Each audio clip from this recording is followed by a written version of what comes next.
Israel Hamas युद्धबंदीच्या दुसऱ्या टप्प्याआधी होणाऱ्या शिखर परिषदांमुळे संभ्रमाचं वातावरण निर्माण झालंय। याच अनिश्चिततेला गाझावासी मात्र वैतागलेत। आमच्यावरती थोडी तरी दया करा, सामान्य आयुष्य जगू द्या, अशी विनवणी ते करतात। पाहुयात दुसऱ्या टप्प्यासाठी सुरू असलेल्या वाटाघाटी आणि त्यावर तिथल्या नागरिकांच्या प्रतिक्रिया सांगणारा हा रिपोर्ट।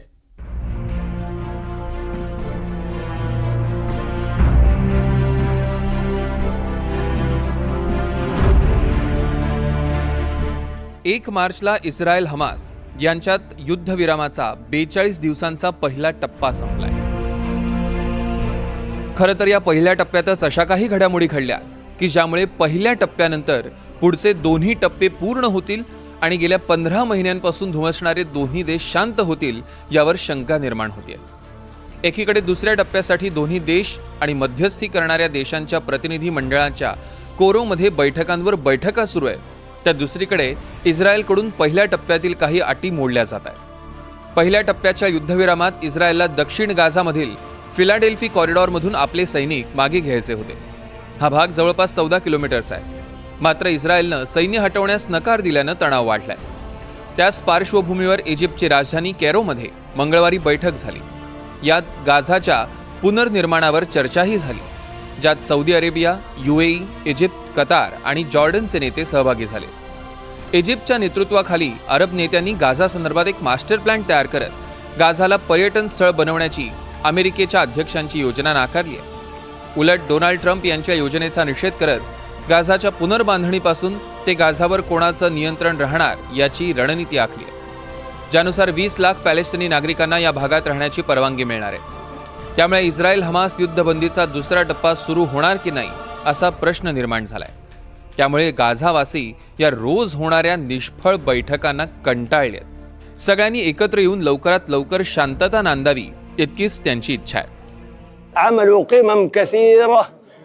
त्यांनी अशा किती शिखर बैठका आयोजित केल्यात, खूप साऱ्या शिखर बैठका झाल्यात, पण दुर्दैवाने कधीही परिणाम होत नाहीत। ते भेटतात, खातात, पितात आणि मग परततात। त्यांनी पूर्ण एकजुटीने गाझासोबत उभं राहावं अशी आमची इच्छा आहे।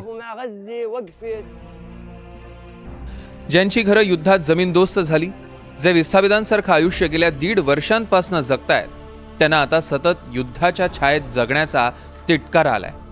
आमच्यावर दया करा, आम्हाला सामान्य आयुष्य जगू द्या, इतकीच त्यांची विनंती आहे।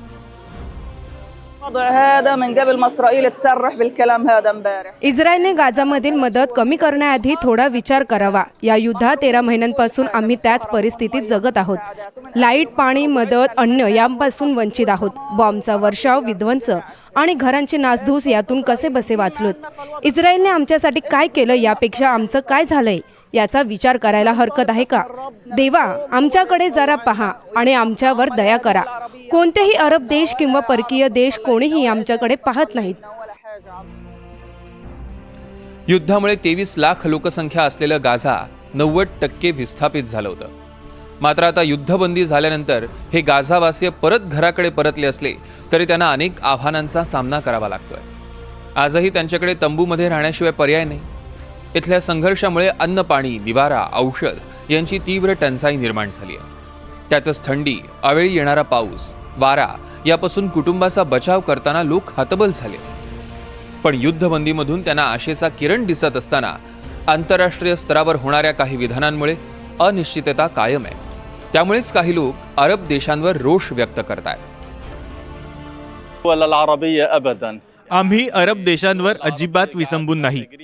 1.5 वर्षांपासून आम्ही सैन्य वेढा आणि क्रॉसिंग बंद केल्याचा त्रास सहन करतोय, तेव्हा कोणताही अरब देश पुढे आला नाही। आशा करतो की ही अरब शिखर परिषद आधीपेक्षा वेगळी असेल। किमान या अरब शिखर परिषदेतील निर्णयांची अंमलबजावणी होईल।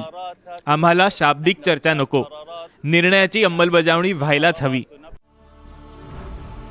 अरब शिखर परिषदेतनं सकारात्मक तोडगा निघेल असं गाझाच्या लोकांना वाटलं, तरीही युद्धविरामाचा पुढचा टप्पा तितका सोपा नसणार आहे। कारण कैरोमध्ये होणाऱ्या बैठकीमधील भूमिका इस्रायल नाकारत आहे। हमासनं शस्त्र टाकावीत असं त्यांचं म्हणणं आहे, तर पॅलेस्टाईनी राज्याची निर्मिती होईपर्यंत माघार नाही असं हमासचं म्हणणं आहे। जागतिक राजकारणी त्यांची मतप्रदर्शनं करून त्याचा खेळ करतात, मात्र यात हालपेष्टा भोगाव्या लागतात त्या या नागरिकांना। आणि याचं भान आता आंतरराष्ट्रीय स्तरावर सगळ्यात जबाबदार नेत्यांनी बाळगायला हवं। कारण ही अनिश्चितता पुन्हा नव्यानं युद्धाला आमंत्रण देऊ शकते आणि नुकसान अर्थातच साऱ्या मानवजातीचं होऊ शकतं. Bureau report, NDTV Marathi.